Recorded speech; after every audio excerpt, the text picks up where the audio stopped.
know that there are rules about reading the Quran. That is, we should be in the state of wudu before touching the book. How does this rule apply to electronic devices? I usually read the Quran on my phone or laptop. Also, should we be in wudu if we only recite from memory, not touching or reading? I'll begin with your second question.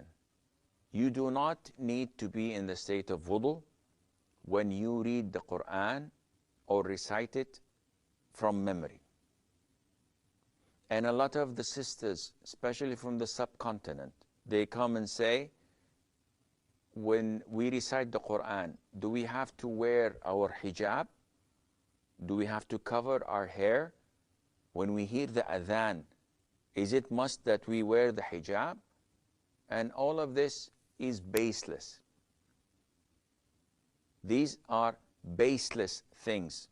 You, in your house, are not obliged at all to cover your head when hearing the adhan or when reciting the Quran at all.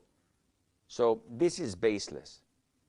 One would say, oh, it's best that I do it. No, it's not.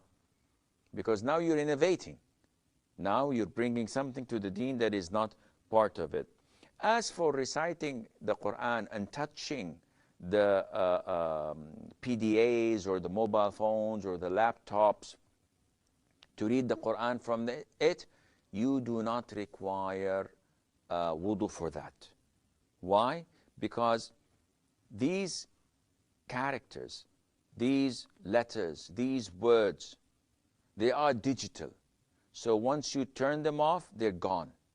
They are not like the actual Quran, which is written on paper. And this requires wudu. And this is what the scholars say. Of course, if you perform wudu, would I be rewarded? Definitely.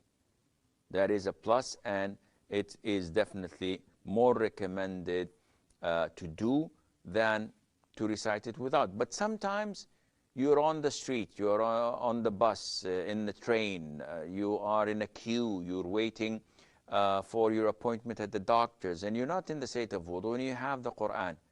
So instead of reading a magazine or chit-chatting or watching the TV in the waiting room, you do something useful and you recite the Quran from your electronic device without the need of making wudu, and Allah Azza wa Jal knows best.